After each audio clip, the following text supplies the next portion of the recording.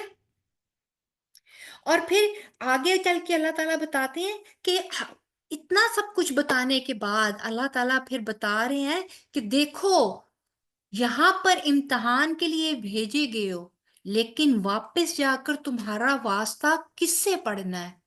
یہاں بھی تمہارا واسطہ یا تمہیں مانیٹر کرنے والی ذات کون ہے؟ جو العزیز ہے، وہ جو الغفور ہے.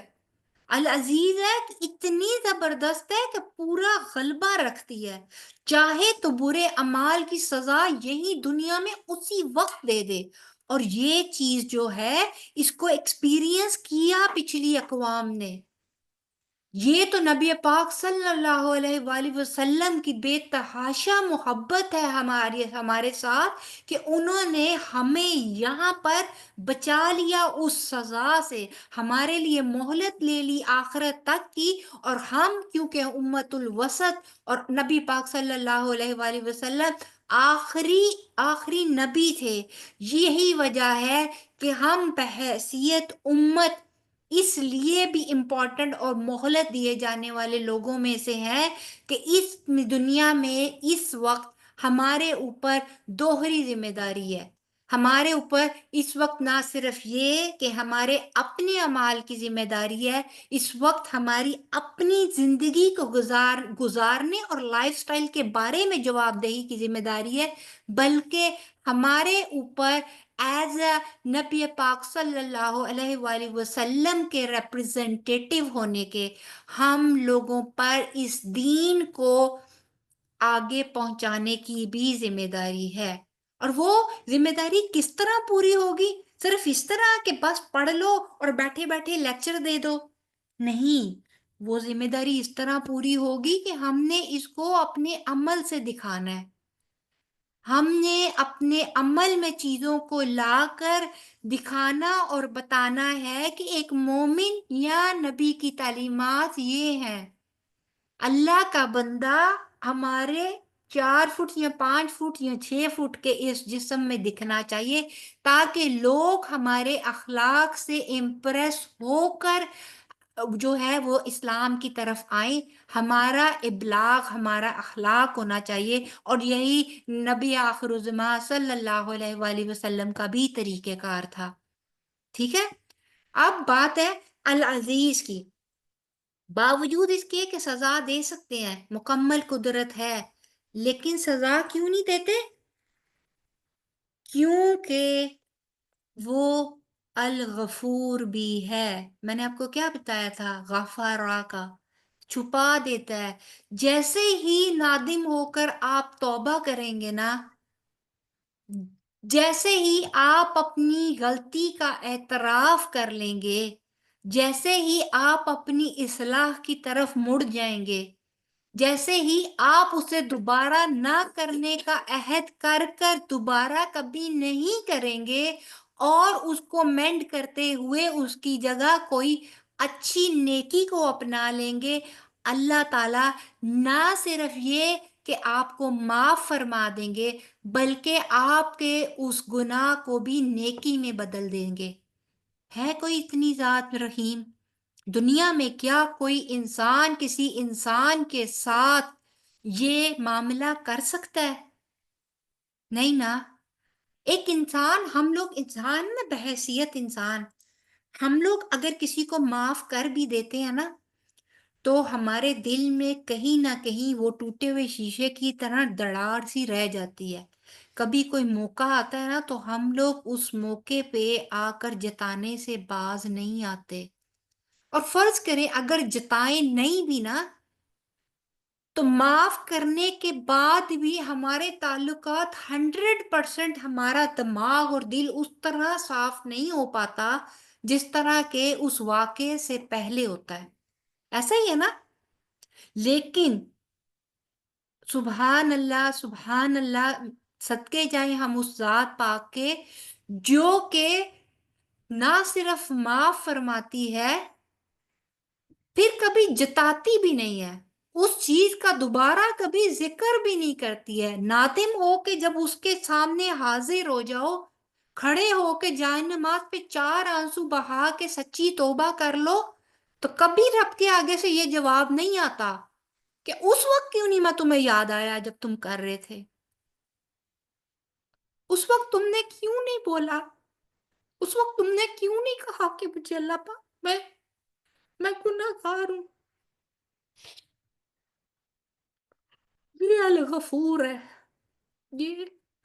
یہ معاف کرنے والی ذات ہے جو بغیر کوئی آپ کو جتائے آپ کو معاف کر دیتی ہے، آپ کو گلے لگا لیتی ہے، آپ کے گناہ کو نیکی میں بدل دیتی ہے اور آپ کو ہدایت کے راستہ دکھا دیتی ہے.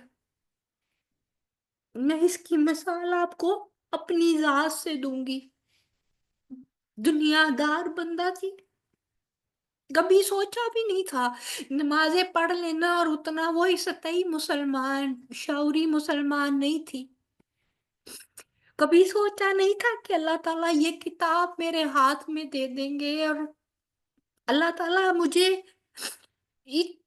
اس طرح اس قابل بنا دیں گے کہ میں اس نور کو آپ تک بھی اس طرح بول کے پہنچا سکوں گی. لیکن اللہ تعالیٰ نے کیا، اور یہ اللہ تعالیٰ کے غفور اور رحمان اور رحیم ہونے کی سب سے بڑی دلیل ہے کہ آپ اس کی طرف ایک قدم بڑھا کر آگے جاؤ گے، وہ 10 قدم بڑھا کے آپ کی طرف آئے گا. آپ چل کر جاؤ گے، وہ دوڑ کر آپ کے پاس آئے گا. اور اگر آپ دوڑ رہے ہو تو پلک جھپکتے وہ آپ کو اپنے دل اور اپنے سینے سے لگا لے گا، اور پھر ہدایت کے وہ راستے آپ کے لیے کھول دے گا کہ جس کے بارے میں آپ نے کبھی سوچا بھی نہیں ہوگا.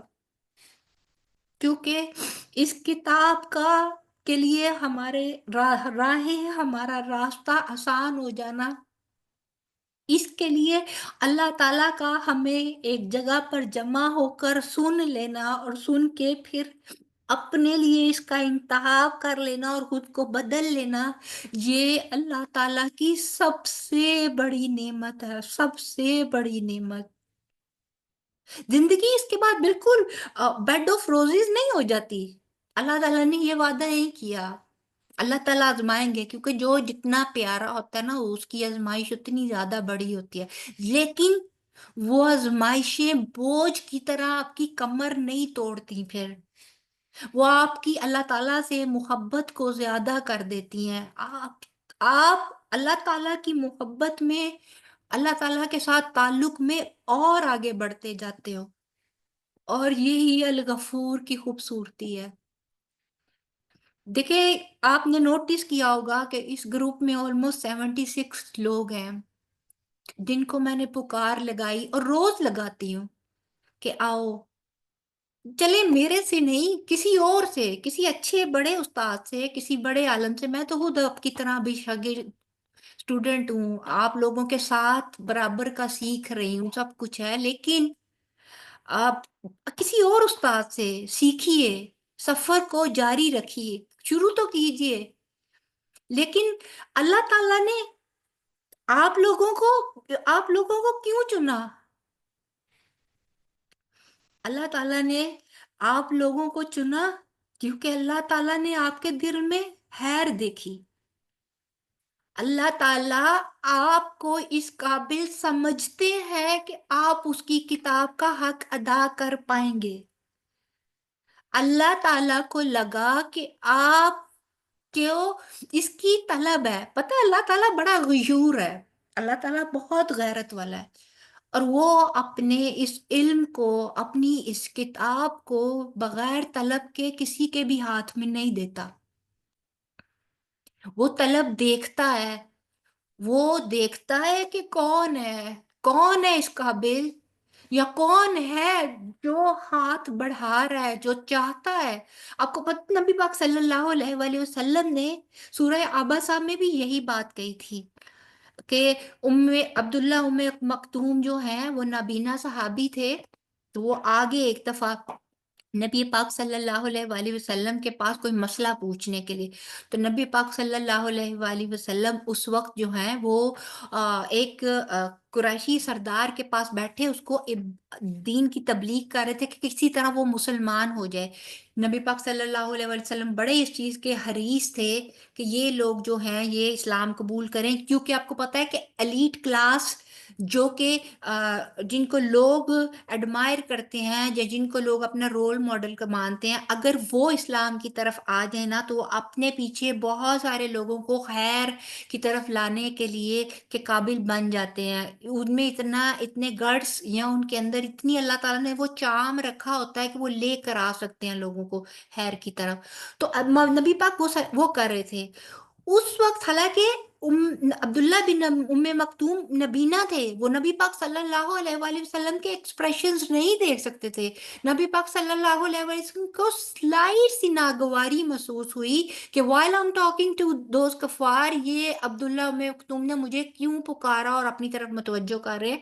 حالانکہ اس میں نبی پاک صلی اللہ علیہ وسلم کا کوئی تکبر نہیں تھا، کچھ نہیں تھا، اور وہ بڑا انکانشیسلی ان سے ایسا ہوا.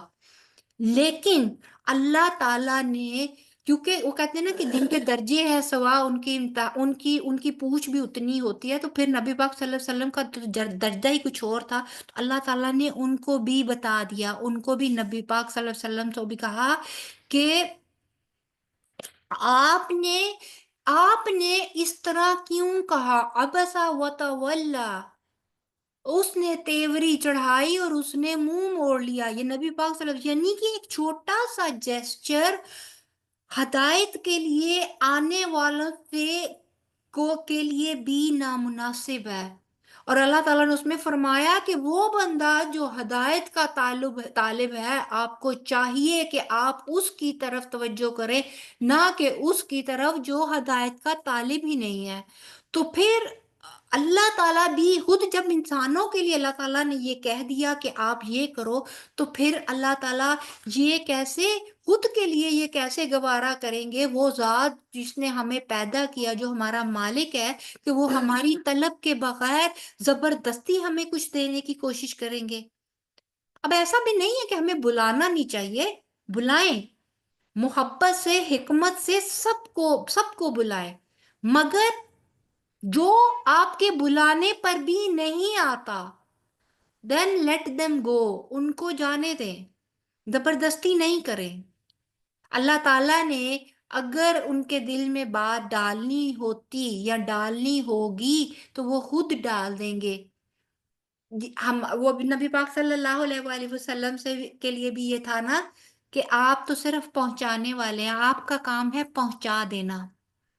کوئی عمل کرے یا نہ کرے، کوئی اس کو کمپلیٹلی لے یا نہ لے، it's none of your business. آپ اس کو اپنے اوپر، اپنی جان کے اوپر لے کر خود کو ہلاک مت کریں. تو پھر اسی طرح اللہ تعالیٰ نے پھر یہ کہا سورہ دہر میں، اللہ تعالیٰ کہتے ہیں کہ بے شک ہم نے انسان کو ملے جلے نطفے سے پیدا کیا، ہم اس کی آزمائش کرنا چاہتے تھے، پس ہم نے اسے سننے والا، دیکھنے والا بنا دیا.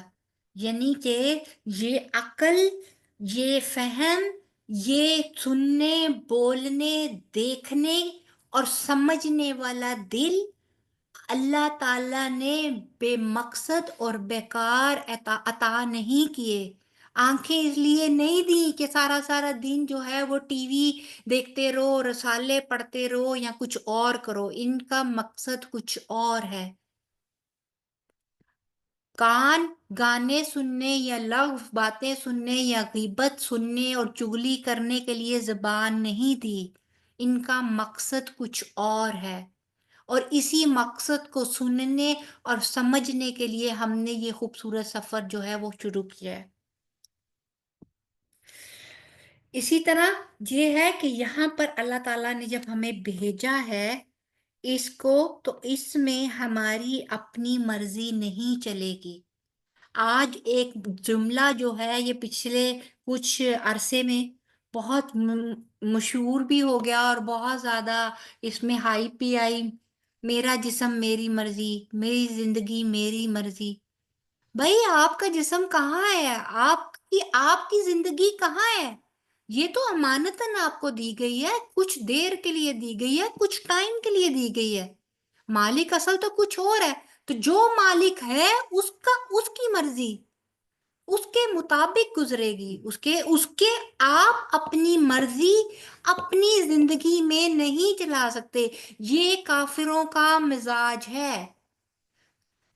ایک کافر اتنی لاپرواہی سے، ایک کافر اتنی بے رخی سے، اتنے ہی زیادہ کیئرلیسلی اپنی زندگی گزارے گا۔ ایک مسلمان، ایک مومن، ایک اللہ کا بندہ اس طرح لاپرواہی سے اور اپنی مرضیوں کے تحت زندگی نہیں گزار سکتا۔ اور پھر اللہ تعالیٰ نے سورہ زاریات میں فرما دیا کہ اور میں نے جن اور انسان کو بنایا ہے تو صرف اپنی بندگی کے لیے، یعنی مقصد بھی بتا دیا آیت نمبر 56 زاریات میں کہ کس لیے پیدا کیا؟ عبادت کے لیے۔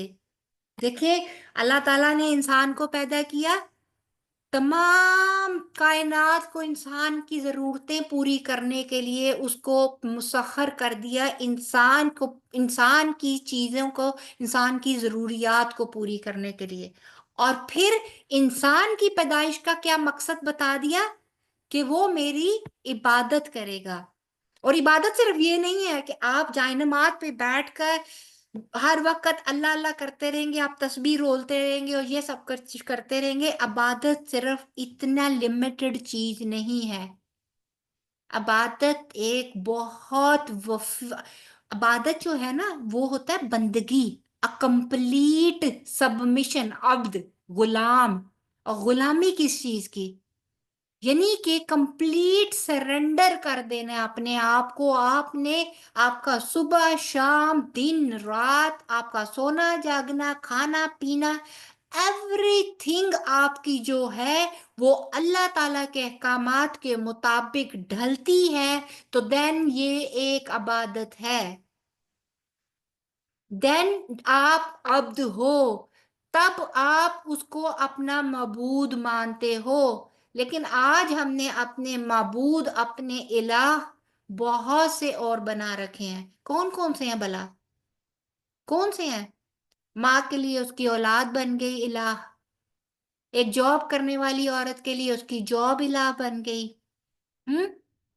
کسی کے لیے اس کا پیسہ الہ بن گیا کہ اس کا دل ہی نہیں کرتا اپنی خواہشات پہ۔ کسی کے لیے خواہش، می مائی سیلف، میری زندگی، میری خوشی، میرا سکون، اور اس کے بعد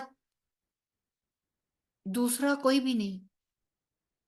ہم اپنی خوشی، اپنے سکون اور اپنی زندگی کے لیے روز کتنوں کے احساسات کو توڑتے ہیں، کتنے ہماری وجہ سے رو کر سوتے ہیں اور کتنے ہماری وجہ سے مسکراتے ہیں۔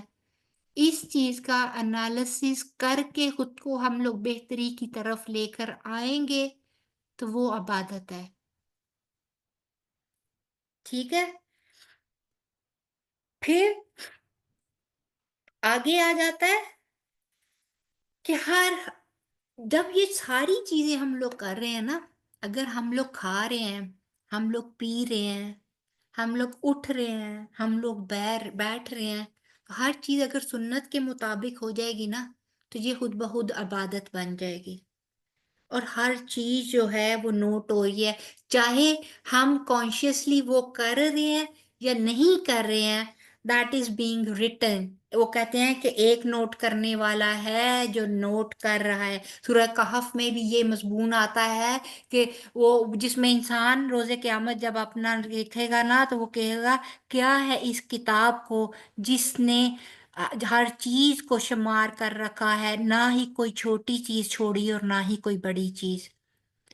تو یعنی اس ٹائم، اس دن ایک فلم چلے گی جس کے بعد ہم لوگ اس میں کیا ہم چاہیں گے کہ ایسے کلپس ہوں جو چلتے جائیں اور ہماری نگاہیں جو ہیں وہ زمین میں گھڑتی جائیں کہ ہم نے وہ کام کیا۔ آج ہم کوئی سا ایک ایسا چھوٹا عمل کر جاتے ہیں جو ہم لوگ یہ چاہتے ہیں کہ وہ بندوں کے سامنے بھی ایکسپوز نہ ہو، اور کہاں وہ پوری دنیا کے سامنے دکھایا جائے گا. اسی طرح جو ہے ہمارے ٹائم کا شارٹ ہونا اور اس کے بہترین استعمال کے لیے امام شافعی نے زندگی کو سمجھانے کے لیے ایک بہت خوبصورت مثال دی. انہوں نے کہا کہ ایک زندگی جو ہے وہ ایک برف کے ٹکڑے کی طرح ہے. جیسے برف فروش اگر بازار میں سے گزر رہا ہے تو وہ کہتا ہے کہ برف لے لو ورنہ یہ سرمایہ تو گھلا ہی جا رہا ہے. تو یہ زندگی جو ہے یہ ایک برف کی طرح ہے. گھل تو اس نے ویسے بھی جانا ہے، لیکن اگر اسے بر وقت صحیح استعمال اس کا کر لیا جائے گا تو یہ آخرت کے لیے ذخیرہ ہو جائے گی. لیکن اگر اس کو ضائع کر کر اسی طرح بغیر اعمال اور آخرت کے لیے کچھ آگے بھیجے بغیر فوت ہو جائیں گے، جو کہ مرنا برحق ہے. مر تو ہم نے ہر ایک نے جانا ہے، کوئی آب حیات پی کر نہیں آیا اور کسی کے لیے اللہ نے گارنٹی نہیں دی کہ وہ ہمیشہ کے لیے یہاں پر رہے گا. تو پھر اگر وہ ہم لوگ اس برف کو اگر بر وقت استعمال کر لیتے ہیں تو گڈ، اگر نہیں کر لیتے تو میلٹ ہو کر ویپوریٹ تو ویسے بھی ہو ہی جائے گی. تو پھر احسن عمل کیا ہے؟ احسن عمل یہی ہے کہ انسان اپنے لمحوں کو، اپنے ایک ایک سیکنڈ کو بہترین سے بہترین میں انویسٹ کر دے.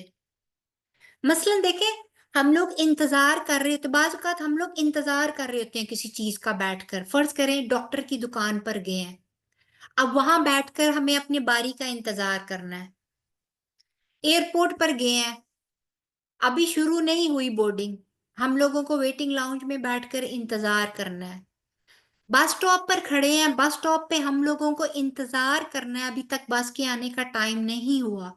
وہ سارا ٹائم جو ہے ہم لوگ اگر بیکار میں ادھر ادھر تانگ چانگ کرنے کے یا بیکار کی سوچ میں گزار دیں گے تو ٹائم تو ویسے بھی گزر جائے گا. لیکن اگر اس ٹائم میں ہم لوگ اللہ کا ذکر کر لیتے ہیں تو وہ ذکر ہمارے لیے اس ٹائم کا بہترین استعمال ہو جائے گا. وہ کیا ہے کہ اگر آپ صرف یہی تسبیح کر لینا سبحان اللہ و بحمدہ سبحان اللہ العظیم، تو اس کے بارے میں ایک حدیث کا مفہوم ہے کہ 2 کلمات ایسے ہیں جو زبان پر بہت ہلکے لیکن روز قیامت میزان میں بہت بھاری ہوں گے، اور وہ 2 کلمات کیا ہیں؟ سبحان اللہ و بحمدہ سبحان اللہ العظیم. اسی طرح کلمہ پاک اگر کلمہ طیبہ آپ پڑھتے ہیں، وہ استغفر اللہ ہی آپ صرف کر لیں تو استغفار جو ہے 1001 مشکل اور 1001 چیز کو دور، نہ صرف گناہوں کو دور کرتا ہے بلکہ بہت سے معاملات میں آسانی بھی پیدا کرتا ہے. تو یہ کیا ہوا؟ یہ ہم نے اپنے وقت کا بہترین استعمال کرتے ہوئے احسن عمل میں اس کو انویسٹ کر لیا. پھر آپ دیکھیں کہ امتحان ہے، تو پھر ہمیں کیا چاہیے امتحان میں؟ احسن عمل. تو پھر ہماری حیثیت کیا ہوئی یہاں اس دنیا میں؟ ایک سٹوڈنٹ کی. ٹھیک ہے، تو ہمارے ہاتھ میں تو پھر کچھ بھی نہیں ہے، سب کچھ اللہ تعالیٰ کے ہاتھ میں. اور یہاں جو کچھ دیا گیا ہے وہ ٹیمپرری ابھی ہے، کچھ مہینوں کچھ سالوں بعد نہیں ہوگا. میں گارنٹی نہیں دے سکتی کہ میں ابھی یہ کلاس ختم بھی کر پاؤں گی یا نہیں کر پاؤں گی.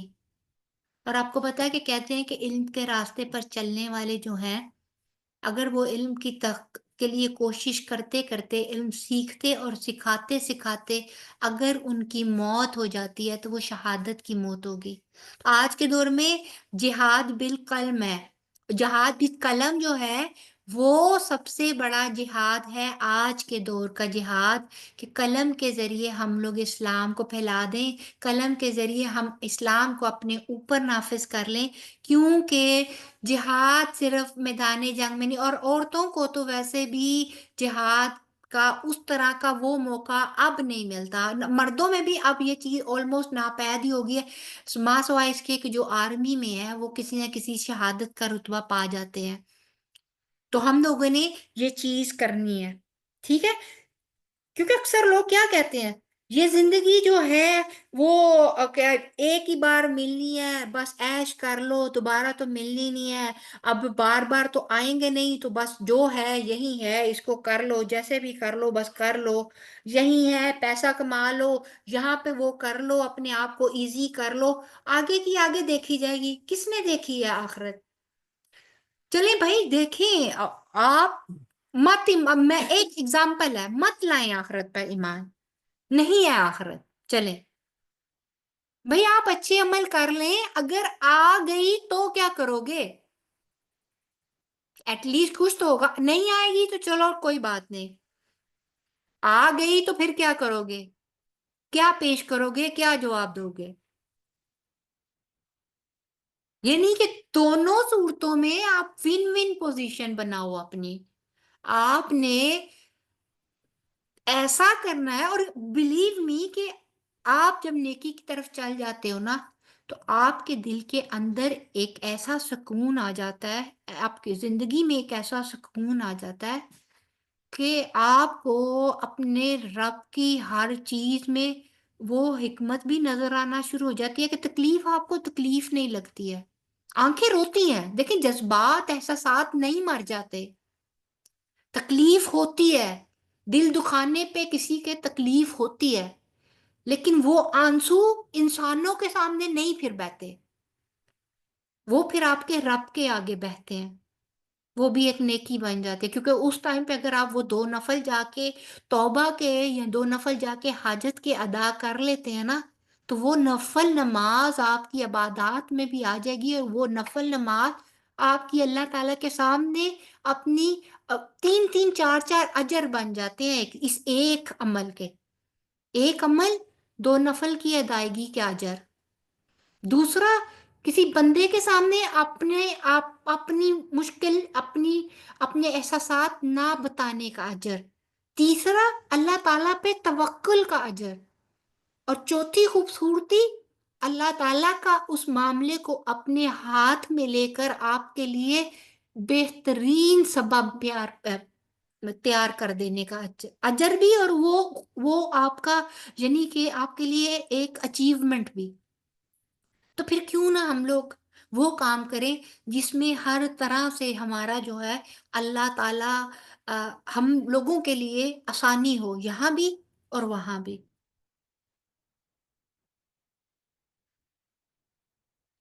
پھر ہمارا خلاصہ کلام کیا ہوا کہ موت اور حیات اللہ کی طرف سے ہے، اور اس موت اور حیات کا مقصد جو ہے وہ انسان کی آزمائش ہے، یعنی کہ زندگی دار العمل اور آخرت دار الجزا ہے، وہاں کام نہیں آئے گا پچھتانا۔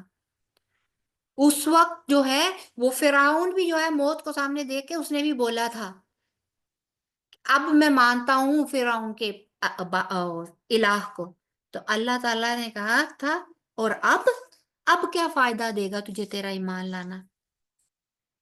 تو پھر جہاں پہ موقع ہے اس موقع کا فائدہ اٹھا لیجئے۔ ہر انسان کے عمل کی آزادی کا مقصد دراصل یہی آزمائش ہے کہ کون اچھے عمل اور کون برے عمل کرتا ہے، جزا اور سزا کا فیصلہ بھی اللہ تعالیٰ ہی کی ذات کرے گی، لہٰذا احسن عمل کا معیار بھی اسی کا طے کردہ ہے، اور اسی کے مطابق ہی ان کو پرکھا جائے گا، اور پھر جیسی سزا ویسا عمل۔ اور آخر میں اس آیت سے ہم لوگوں نے اپنے لیے جو عمل لینا ہے وہ یہ ہے کہ ہمیں اپنے مقصد حیات کو پہچاننا ہے، ہمیں ہر روز اپنا محاسبہ کرنا ہے کہ ہم دنیا میں جس مقصد کے لیے بھیجے گئے ہیں، کیا ہم لوگ وہ مقصد کے لیے اس کے اوپر کام کر رہے ہیں، کیا وہ مقصد اچیو ہو رہا ہے؟ کیونکہ اللہ تعالیٰ نے کوششیں دیکھنی ہے، اللہ تعالیٰ نے رزلٹ نہیں مانگا۔ قرآن پاک میں یا حدیث کے مفہوم میں کہیں بھی رزلٹ کا اس دنیا میں نہیں تذکرہ کہ اس دنیا میں اللہ تعالیٰ آپ سے 100% رزلٹ مانگ رہا ہے۔ اللہ تعالیٰ نے جہاں بھی کہا کوشش کہی، پھر احسن عمل کرنے کی کوشش کرنی ہے اس معیار کے مطابق، اس سلیبس کے مطابق جو اللہ تعالیٰ نے ہمیں دیے ہیں، اور اپنے وقت کی بہترین قدر کرتے ہوئے انہیں بہترین کاموں میں انویسٹ کرنا ہے. And last for not the least, اپنے لیے خوبصورت سا ٹائم ٹیبل بنائیے جس کے اندر اپنا صبح سے لے کر رات تک کی روٹین کو آپ نوٹ کیجئے، اپنے آپ کو ٹائم کیجئے کس وقت میں نے کون سا کام کرنا ہے، اور ان تمام فضولیات کو، ٹائم ویسٹرز کو بھی اپنے آپ ایک لسٹ بنا کر لکھیے کہ وہ کون سے ٹائم ویسٹرز ہیں جو میرے اس پروڈکٹیو ٹائم کو لے جاتے ہیں جو کہ میں کچھ نہ کچھ اچھا کرنے پر لگا سکتی تھی. پتہ ہے میں نے بھی اپنا ٹائم ٹیبل بنایا تھا. اپنا ٹائم ٹیبل بنا کے تو اس کے مطابق پھر میں نے اپنے آپ کو لے کر چلنا شروع کیا تھا، اور آپ یقین کریں کہ بہت ساری ایسی چیزیں بیچ میں سے نکلتی چلی گئیں کہ جو مجھے واقعی میرا ٹائم ویسٹ کر دیتی تھی. آپ بھی ایسا کیجئے. اور دیکھیں ایک کام کے لیے اگر آپ نے ایک ٹائم مختص کیا ہے نا کہ that is a time limit, مجھے اگر وہ کمپلیٹ نہیں ہوا نا اس میں، تو اس کو وہیں پر ایک اچھی اس کے اوپر لا کر اس کو سٹاپ کر دیجئے. اینڈ نیکسٹ ڈے اسی ٹائم سلاٹ میں جو آپ نے اس کام کے لیے رکھی ہوئی ہے وہاں سے دوبارہ شروع کیجئے. اس کو اتنا ڈریگ نہ مت کیجئے کہ آپ کا اگلے کام کی ٹائم سلاٹ جو ہے اس کو بھی وہ کھا جائے. سو ورک وائزلی، تاکہ آپ لوگ اپنے 24 گھنٹوں میں سے جو 10 گھنٹے یا 12 گھنٹے 8 گھنٹے کم از کم وہ تو ہم لوگ ویسے ہی سو کے گزار دیتے ہیں، تو باقی کے جو گھنٹے ہیں ہم لوگ اس کو اچھے طریقے سے عمل میں لے کر آ سکیں. سوری میں نے آپ کا 5 منٹ کا وقت اوپر لے لیا. اللہ تعالیٰ اس کو آپ کے حق میں صدقہ جاریہ کے طور پہ قبول فرمائے، اور اللہ تعالیٰ اس کی آپ کو بہترین جزا عطا فرمائے. معذرت چاہتی ہوں جو آپ کا ایکسٹرا ٹائم میں نے لیا، اور امید کرتی ہوں کہ یہ چیز آپ لوگوں کے لیے زیادہ بھی پڑھا بینیفیشل ہوگی، اور آپ لوگوں کو اس سے انشاءاللہ تعالیٰ بہت فائدہ ہوگا. اب آپ لوگوں نے کوئی سوال کرنا ہو، کسی کا کوئی سوال ہو تو کائنڈلی آپ وہ مجھ سے کر لیجئے.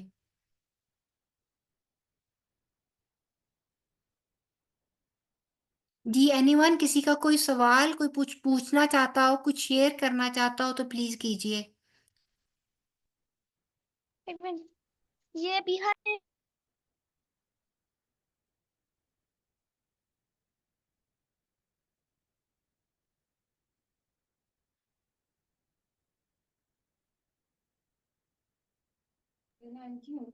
جی بولیے. مقدس حیات کو جنانا ہے، مطلب جی مقدس حیات کو مقصد جاننا ہے. مقصد زندگی، حیات زندگی کو کہتے ہیں، تو زندگی کے مقصد کو پہچاننا ہے کہ اللہ تعالیٰ نے ہمیں یہاں کیوں اتارا ہے، دنیا میں ہمیں اللہ تعالیٰ نے زندگی کیوں دی ہے. ٹھیک ہے جی، کوئی اور کچھ پوچھنا چاہتا ہے؟ میں نے بھی ایک سوال کرنا تھا. جی پوچھئے. وہ نا جو آپ سے مجھے سمجھا رہی تھی وہ نا تھوڑا سا مجھے کلیئر نہیں ہوا، ابھی اسے تھوڑے سے آسان الفاظوں میں مجھے سمجھا دیجیے پلیز. جی میں ابھی آپ کو تھوڑی دیر میں سمجھاتی ہوں.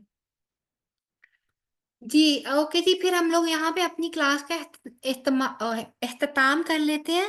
اگر کسی کا کوئی کویشچن نہیں ہے تو پھر انشاءاللہ تعالیٰ کل ہم لوگ سیم ٹائم پہ پھر انشاءاللہ ملیں گے، اور امید کرتی ہوں کہ آپ لوگوں نے آیت نمبر 2 جو ہے وہ حفظ بھی کر لی ہوگی. تو کل کیونکہ ہم لوگوں نے آیت نمبر 3 کی تجوید اور اس کی ٹرانسلیشن ورڈ بائی ورڈ کرنی ہے، تو میں آپ لوگوں سے کل آیت نمبر 1 اور 2 جو ہے اس کی تجوید اینڈ تخفیض یعنی کہ حفظ جس نے بھی اس کو تیار کیا ہوگا انشاءاللہ تعالیٰ میں وہ بھی آپ لوگوں سے سن لوں گی. ٹھیک ہے لائیو میں، کیونکہ کل کے دن انشاءاللہ تعالیٰ ہمارے پاس ٹائم تھوڑا سا زیادہ ہی ہوگا، کیونکہ جو ٹرانسلیشن وغیرہ ہے وہ جلدی ختم ہو جاتی ہے.